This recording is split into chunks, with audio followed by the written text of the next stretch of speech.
On today's episode of Locked On Avalanche, the Avs go into this draft with no picks in the first 3 rounds, 2 picks total. Is there any way they can recoup some of those lost picks? Let's talk about that. New episode of Locked On Avalanche coming at you.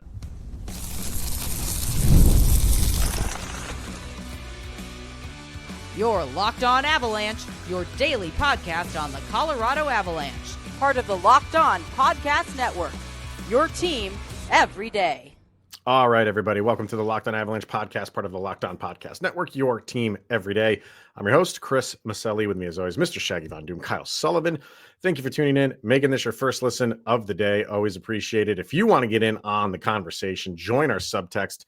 Links in the show notes below. Chat with Kyle and I one-on-one. We get your opinion, everything Avalanche related, and share it on this very podcast. We will do that in our high-low segment, which we've been doing all week long. Today we're checking out the goalies, so Mr. Wedgwood and Mr. Blackwood, if we're high or low on those guys. I think this is relatively easy, but it should be an interesting conversation nonetheless. And ESPN, we love talking about ESPN, and they have come out with a streaming service late to the game, but they made it seem like they are at the forefront of this new technology. So I like bringing up ESPN for no other reason than to just kind of like rain on their parade. So let's do that again.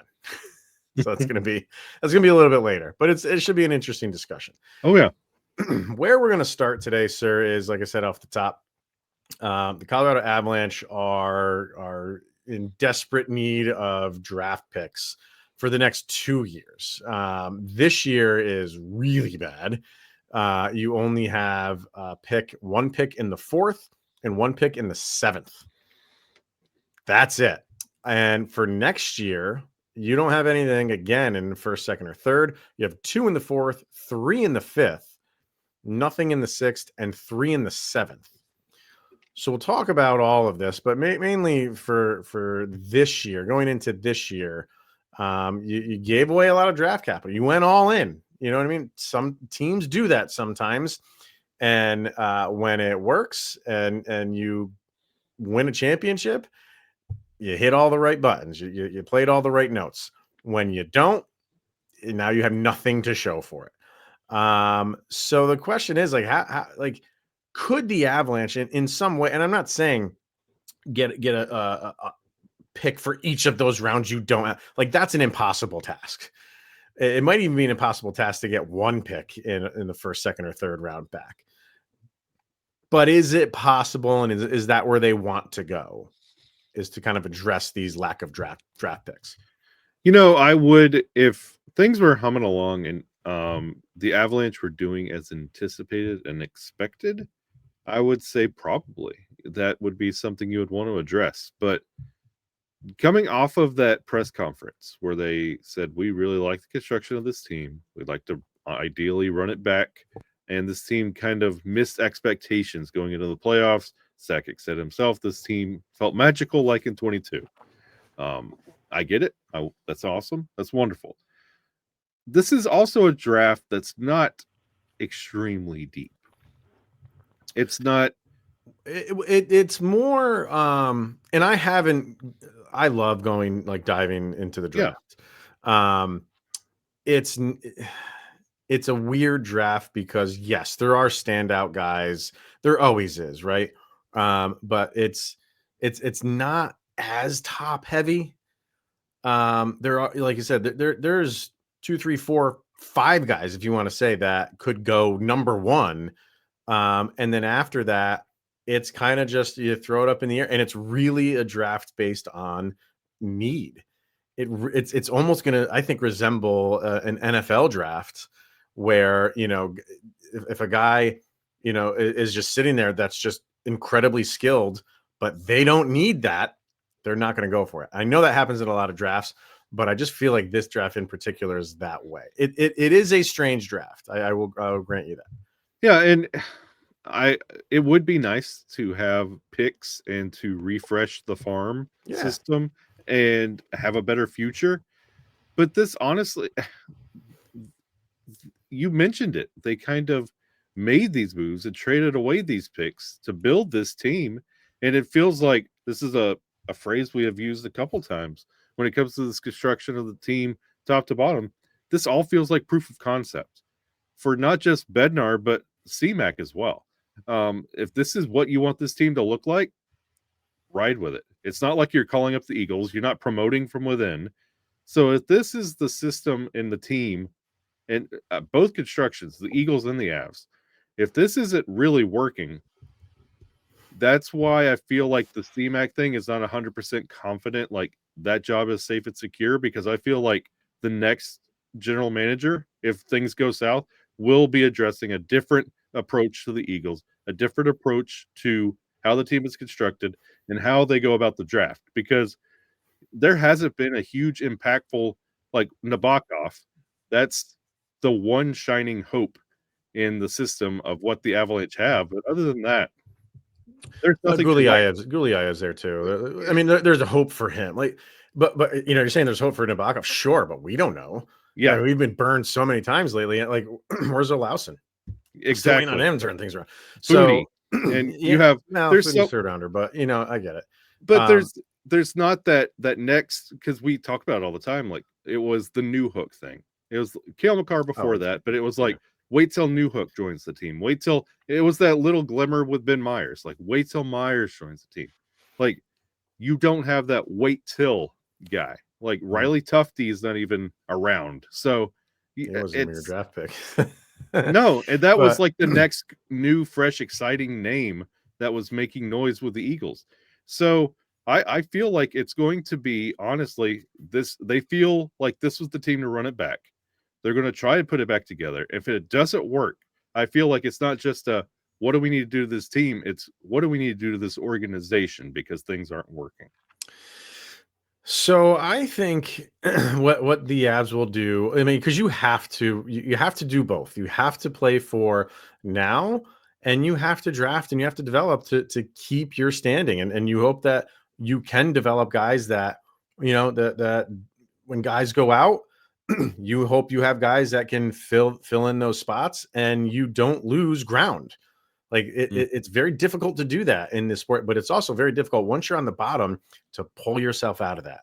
Go talk to San Jose Sharks. Go talk to the Buffalo Sabres. Go talk to Ottawa, who finally did it. Go talk to Detroit. So when you're not in that realm of like you're going into every season feeling good about yourself, it takes a while to get back to that level. And the Avalanche do not want to do that. Like they shouldn't, with, when you have guys like Cale Makar and Nathan MacKinnon, and they said it, your window is open. And I fully believe that. And I think they'll be fine, but you still have to draft well. Yeah. And when you don't have picks, that hurts. So for this year, I think they just throw the towel in this year on the draft for this year and just say, we got our 2 picks. We'll do the best we can with those 2 picks, and we'll see you next year. And that's where this gets interesting, Kyle, is next year's draft, because you don't really see first round picks getting moved now. You see them during the season, right up until the trade deadline. That's where you see first round picks going, different places. Sometimes the team will, the Avalanche did it last year to get Nabokov. They dropped out of the first round. But what happened there, like that was a trade of picks, right? And the Avalanche can't do that. No. They can't trade, they could trade a 4th to move up to the 3rd if they wanted to do that. Big deal. And I say that, it could be a big deal. Who knows? But next year is kind of where it's at, because what you could do, and I keep bringing up his name, and you and I love the guy. And we keep going back to the Sam Girard thing. I knew this is where this is. You're not trading.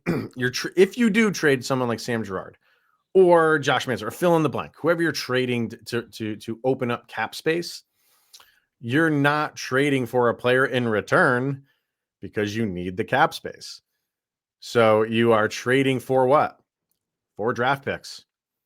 So if you do get rid of somebody, I'll just throw Sam Girard out there because I just feel like that could happen this offseason, or even if it's Ross Colton. We talked about Colton yesterday. What you're getting in return is likely draft picks, but it might be difficult to get those draft picks for this year. Teams will often give you next year's draft picks for players now. So what the Avalanche could do, because like I said, they have nothing for next year in the first 3 rounds. You get something.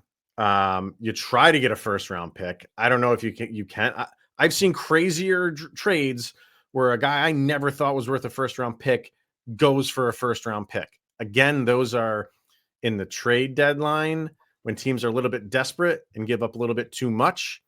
So maybe might be asking a little bit too much for a first rounder for someone like Ross Colton or Sam Girard. But hey, if you can get a second round pick for them or even a third or whatever, now you have more capital, because now you would have say a second round pick, and you have for next year those 2 fourth round picks and 3 fifth round picks. You can package things together to give yourself a little bit more standing in next year's draft.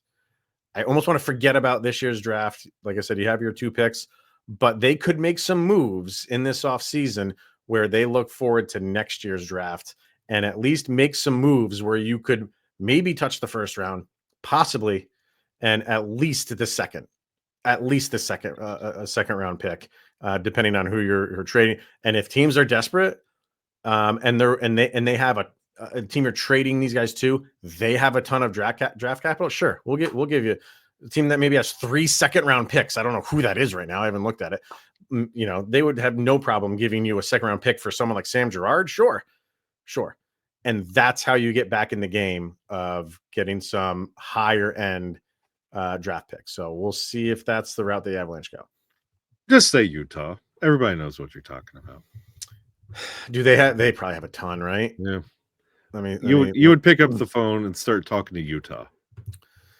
The Mammoth have they have for this year very neat and tidy, 1 pick for every round except the 7th.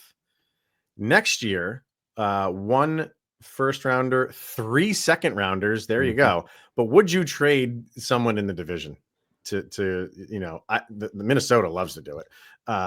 With the Avs, I don't know. They have 3 in the second, 2 in the third. So they could be someone. What about the Sharks? Let me look up the Sharks here quickly, because they love to make deals right now. And if you said like Sam Girard or Ross Colton to San Jose, I mean that would help start a rebuild in San Jose. The Sharks for this year, 2 in the first, 2 in the second, 2 in the first, 2 in the second next year too.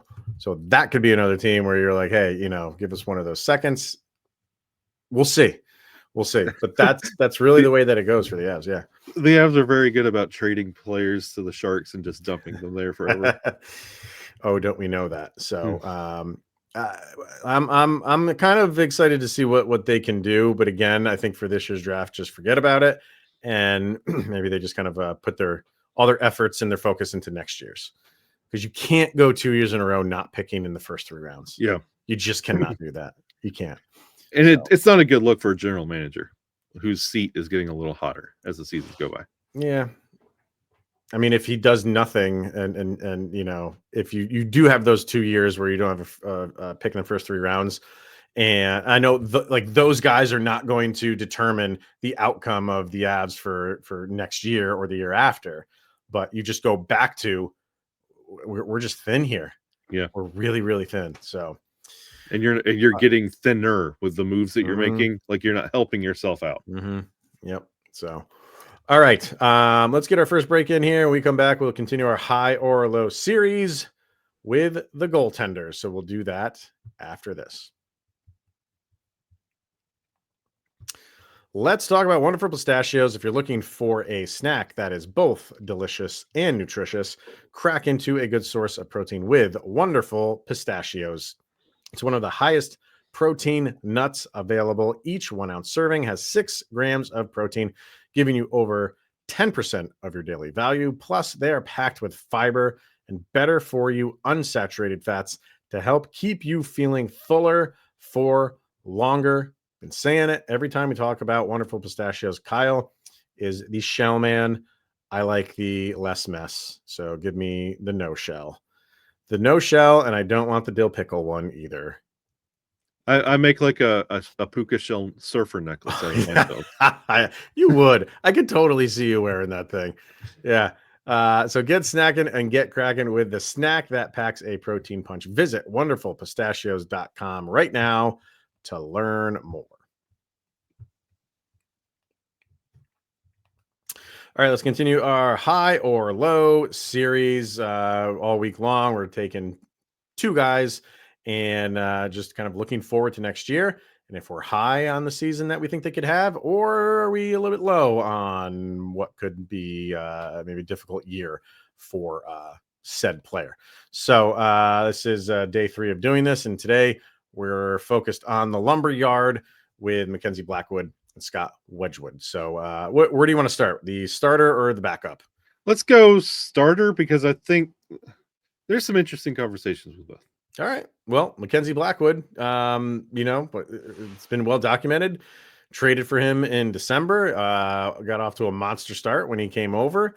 Maybe leveled off a little bit as the season came to an end.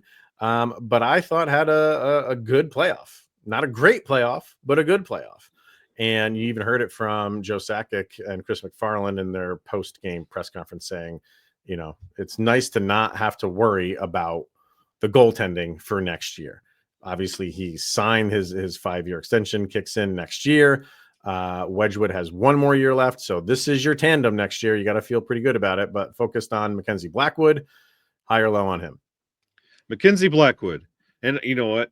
Just because it's the off season and there's not much to really do in Avalanche land, I have stats for you. And I want to throw them at you. Mackenzie Blackwood, his time with the Avalanche this year, 37 games played, 22 wins, 3 shutouts, and with the Avalanche, .913 save percentage. That's beautiful. It's wonderful. Just for fun, just to make everybody happy, smile a little bit. Yep. Georgie, he finished the year 874. Wow. The Juice, 872 save percentage. Wow. That's what we tried to shine up and say, wow, he had a really good save there. Right. But that he could have had that one, but that was a goal. Mm-hmm. No, we had very solid goaltending, and I feel really good on Mackenzie Blackwood getting a camp and having a year with the Avalanche where it's not split, where it's not all of his stats are asterisk with the Avalanche or slash with San Jose. I feel like he's going to take ownership of this year, settle into his role, feel really good about what the front office feels about him, the confidence that he brings to the team, settle in. I understand, wasn't the greatest playoff. That's fine. It was worse if we stayed with the status quo that you started the year with. So let him have another year. I feel fine with him as goalie. And if you want to complain about Mackenzie Blackwood, get in my DeLorean. Let's go back to the beginning of the year and watch a full Avalanche game with Georgie or Juice in net and tell me what the confidence and the mojo feels like in that whole game. And then come back to a Mackenzie Blackwood game. It's not that bad. Just the eye test alone, he just looks so much more comfortable in playing the position. Better with him there. Oh, 100%. Yeah. Well, I mean, they still had their moments of lapses, but there were times where he gave you the save. Yeah. Even though when if something broke down defensively, it was nice to see you had a goalie that could, okay, I got your guys back, where you just did not get that at the beginning of the year for either of those guys. So yeah, I think, the fact that this is, that his contract kicks in, I think is a big deal for him, because now he's going to feel like, okay, like this is what they're paying me to do. Like they went out and traded for me, and relatively quickly they gave me a new contract, and now I'm playing for that. And this is a team that, you hear it all the time, like they want to go win a Stanley Cup. So they have tabbed me as the guy to be in net for them to have the best chance to go do that. I think he knows the the severity of it. I think he knows the seriousness of it, and he's never been in this position before. You know what I mean? Like he's never been, like, you're playing with New Jersey and San Jose. He almost had this situation almost exactly in New Jersey, and injuries kept him from this position, but it was all lined up for this to be his destiny in New Jersey. And it took an alternate path that took him through San Jose. Now he's finally hit his moment, and I feel like that's going to add to why I'm so high on him next year. Yeah, absolutely. And he's touched the playoffs. So, and now he probably wants to get back there and prove, like, because you heard that so much when on the first round series, especially when it started. Like the first couple games was always like, the lack of experience he has in the playoffs. Well, I know it's only 7 games, but at least he's there. At least he's there. He knows what to expect now. And I think going into next year, that's a big thing for him. So everything is lining up for him to kind of now it's up to him. Now it is up to him. Everything's on his lap. He's got the greatest defender in the league in front of him, 2 of them in front of him. We'll see how that all plays out on the defensive end, but I'm expecting a good season from Mackenzie Blackwood. I really am. I'm really, really high on him, actually. After seeing Connor Hellebuck in the playoffs, I'm like, you know what? Mackenzie Blackwood's not so bad. Connor Hellebuck on the road. Yeah. Which right now is not terrible. Not terrible. I'm not going to talk about it today. Yeah. All right. Let's flip over to his partner in crime here, and that is Scott Wedgwood. Again, they traded for him before they traded for Mackenzie Blackwood, and some Avs fans were kind of not upset that they traded for him, but it's like, are you going to address the number 1 spot, which obviously they did, but Scott Wedgwood came in, and we said it so many times throughout the season, Kyle, like it felt like the days of years ago, not that long ago, but when you had that tandem, with Frankie, and who am I blanking on? Oh, you got Frankie, Darcy Kemper, Frankie, and Grubauer. There we go. Sorry. Like that 1 year that they had together was just awesome. Yeah. And it felt like that. It felt like you could put either one of these guys in, spell the other one, give them a night off, and not miss a beat. So how about for Mr. Wedgwood? Wedgwood, 19 games played with the Colorado Avalanche, 13 wins, 2 shutouts. Mackenzie Blackwood had 3. Wedgwood had 2. 917 save percentage, both over 900. So I feel like I hate that this is, I don't want it to be one and done. I understand he's getting kind of older, but I love this tandem. I really do. I'm high on both of them. And like, this is the position we're going to talk about it now and not worry about it again until puck drop. Not only was he 18 games started, but you said he had the 13 wins, but his overall record 13-4-1. Yeah, that's phenomenal for a backup goalie. Phenomenal. So yeah, I just feel like these guys are going to play off each other very well for this season. And Sakic was 100% right, where you don't have to worry about it. You don't have to worry about it, and you can ride the hot hand. And I don't think the other guy would be upset that, I think they're all about, winning. So whoever's in, if Scott Wedgwood is on a roll, ride him for a few games. What is the harm? And you can put him in, like, you don't have to do this thing where you're putting in your backup goalie against like Chicago or San Jose or like teams like that. You can put him in against Edmonton if you want. Put him in against Dallas if you want. Like you feel confident that he could win any game that you put him in for. So definitely high on Scott Wedgwood as well as Blackwood. And again, back to both of these goalie concerns. If you have any concerns with either Blackwood or Wedgwood, regular season or playoffs, remember, just a couple short years ago, we were relying on Michael Hutchinson to win us a playoff game. That's crazy. Crazy to think that. Over on subtext, Joe says high end of high on both. Blackwood showed just fine through the playoffs. Not his fault they couldn't score. Wedgie knows his role and does his job well. You can count on him when you need him, and he keeps the room alive. That is true too. Fantastic locker room presence from Scott Wedgwood. Kay says, high on both. Great tandem. Best decision the front office made last year. Yeah. Best decision they've made yet. Yeah. I haven't really thought about. Yeah. Wow. Okay. I got to think about that one too. You guys are giving me a lot to think about in this offseason. I don't want to do all this thinking when there's no How games dare to we? play. Man, all right. Madam Battleaxe says, easiest vote ever. Blackwood high, even with his fumbles in the playoffs. I've not been this comfortable with a goalie since Patrick Waugh. I have to Wow. agree. Well, and his you hockey had smile that was with top tier. yeah, you had that with Varley too, but I get the super comfortable Patrick Waugh feeling. All right. And she says Wedgwood high on him as well. We could not have asked for a better backup. Best duo in the league, in my opinion. If anything, this trade gave CMAC a pass for some other choices that were previously made. Okay. It's a net neutral. Yeah. Christina says Wedgie is mid-high for me. He does exactly what a backup should do.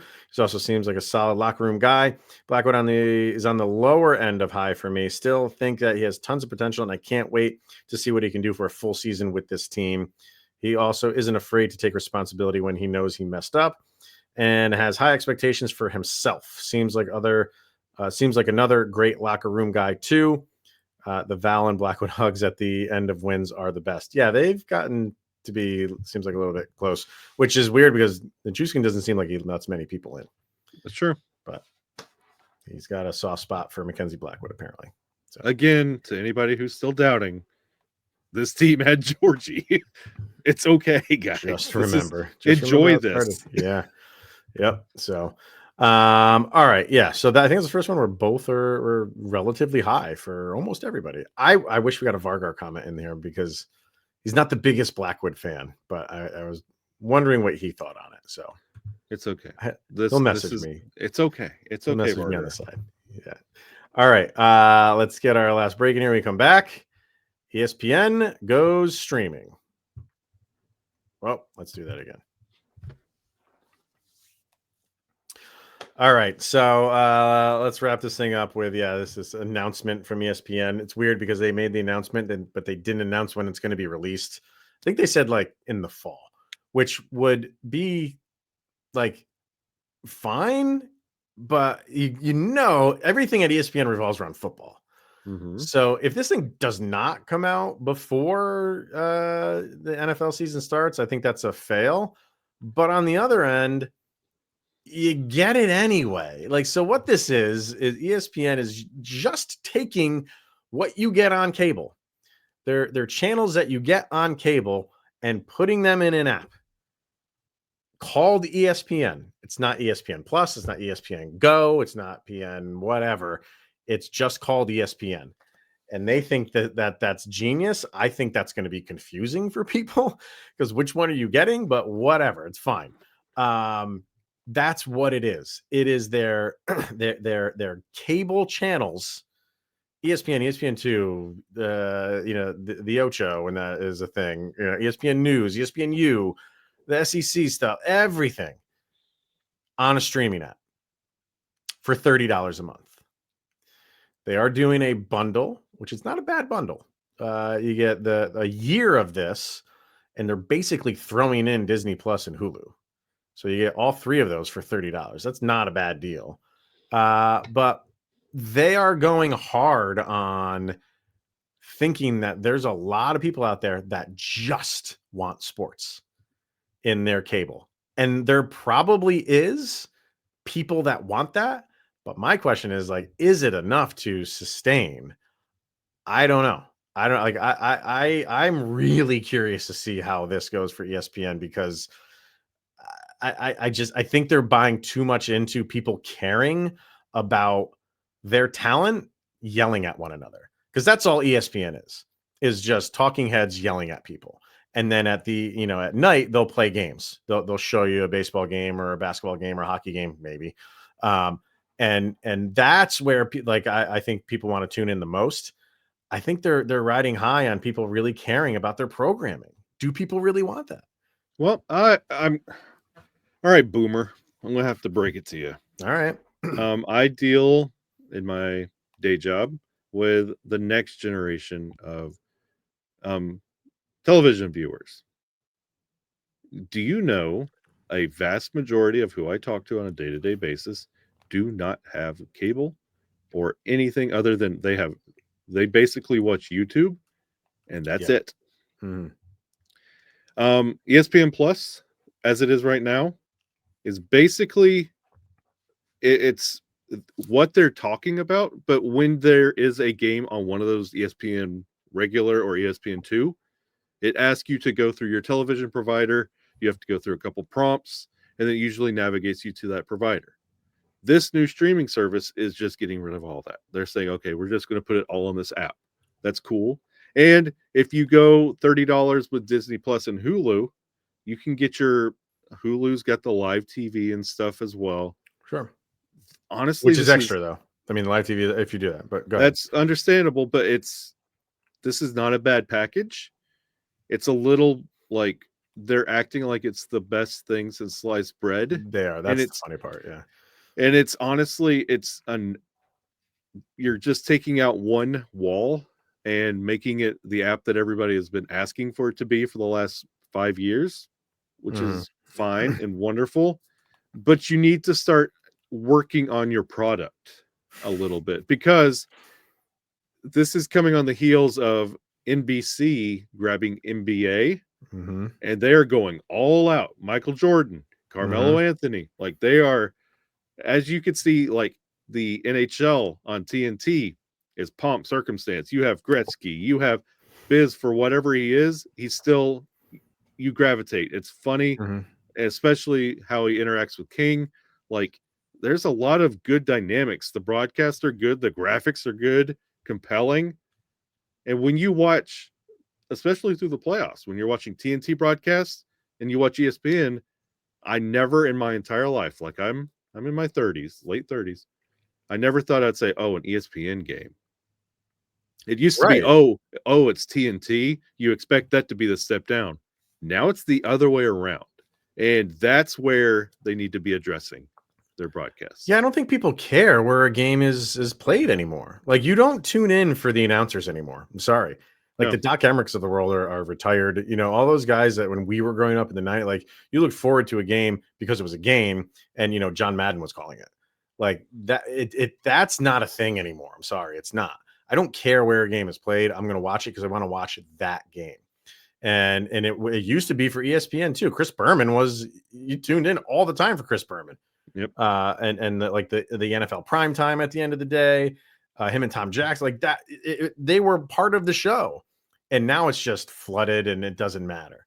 But for me, so like this just isn't for me. But I think it is for a lot of people, like just to use like so for my cable in my house, we use YouTube TV. And YouTube TV is like, we'll just use round numbers, like $90 a month right now. If there is a person out there that is subscribed to YouTube TV and all they watch is ESPN, this is for you, because you can shed $50 off of your monthly bill. So that's for you. That's my question though, is like I just feel like cable, with all of the options you get with cable, is just ingrained in society. It's just, you know, if you don't, you're not, I don't always have sports on TV, but I also have a wife and kids in my house. So if you're a bachelor and all you care about is sports, maybe this is for you. Again, I go back to the programming. I haven't tuned in to specific programming on ESPN since the cold pizza days, dude. Like when ESPN2 was first coming out. Like, I don't care about it's not even First and 10 anymore. Like First Take. Yep. Or I don't care about that stuff. And I'm really curious to see if people, or if people at ESPN, like they feel like people do. And if because you don't need it for, if you're just tuning in for a game, you have your cable to go do that. And from what I find, if you already have, like, I can get access to this from what I understand, because I'm paying for YouTube TV. I get this whenever it comes out. So what's the big deal? I don't, like, I'll say it should exist. It should exist, but I go back to it should have existed 10 years ago. And the fact that ESPN is coming out with it now and making it seem like they said something like this is a game changer. And I'm like, no, it's not. It's just a streaming service you should have had a decade ago. Well, again, I think like I get what you're saying about cable, but it's more geared for me and my family. Like I watch sports. My kids were watching Disney Plus, and we will do YouTube in between there, but that's it. We don't turn into other channels for a program or a show. I can't remember the last show. If we want to watch a show, we have Netflix and we have Hulu. Like, but now Hulu is ingrained in Disney Plus, and Disney Plus also has ESPN, and that's honestly become our hub as of late. Yeah. And like, this honestly kind of spoke to me where I'm like, good. I don't need all these other extra. I don't need to watch Rob Dyrdek's Fantasy Factory for 24 hours a day. I can stop paying for that. So to go from 90 to 30, this is more suited for me. This is not so much ESPN saying this is our personalities. It's just saying, hey, this is our channels. You don't have to pay $90 for the rest of this. You can just get our channels, and here you go. That's why I say it should exist, because you know, everybody, like the consumer now has like, they're in the driver's seat of what they want. Like they don't have to do the full cable thing anymore. So that's why I say like, this is just, it's not for me because I don't care about ESPN. I don't need, ESPN is just not on my TV all the time. The only time it's on is when a game is being played. So, but that's the beauty of this is it's not for me. It is for you. And there's a lot of people like me, and there's a lot of people like you. And that's the beauty of this whole streaming world that we're in, is we can pick and choose what we want and cancel it this month and pick it back up next month.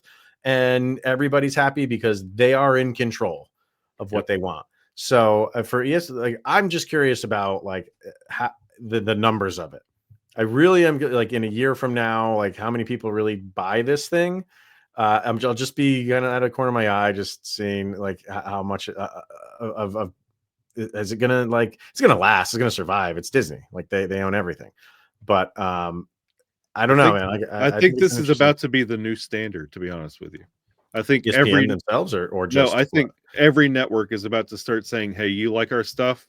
Well, then here, just buy it straight from us. We don't have to worry about, every couple years when you say, hey, call your cable provider because they are going to lose this channel. They're going to take that away from the cable provider, and you're just going to give that money straight to them. And you're going to, who just did it? Altitude. Exactly. Altitude just did it. You're just going to, I like Altitude. I'm going to pay this much a month. I like ESPN. I'm going to pay this much a month. I don't watch, I'm not watching Gunsmoke, so I don't need these channels. I don't need to watch all these other movies. I don't need to watch the movie channels because I have Netflix. I have these other apps where I could pull up a movie. So you're picking and choosing what you want. And I feel like that's the shift. And ESPN is just the first big player to say, yeah, I see this. We're going to do this. 30 is maybe a little much, but the bundle is nice. And that might be the route we're going. The only thing with that is everybody starts doing it. I mean, everything's a la carte. You're going to have to pick and choose it because you're just going to be right back up to your cable bill in no time. That's exactly it. You know what I mean? Because 30 is a lot. Most are in the 10 to 20 range, but you get 4 of them and you're right back up there. So, brother, I have a vinyl player back here. What are you talking about? Amen. Like we advance. I have premium audio equipment, but then I play all my records on vinyl. You go back. So basically what you're saying is you're going to rabbit ears. Yeah. Rabbit ears and VHS. Yep. Absolutely. So interesting stuff. But I love talking about it. So, all right, that's going to wrap it up for today. So thank you everybody for tuning in and making this your first listen of the day. That is always appreciated. For Mr. Shaggy Von Doom, Kyle Sullivan, I am Chris Maselli. This is the Locked On Avalanche podcast. We'll see you guys tomorrow, where we made it through another 24 hours of Sidney Crosby's That Much Closer to being with the Colorado Avalanche. He doesn't even watch TV.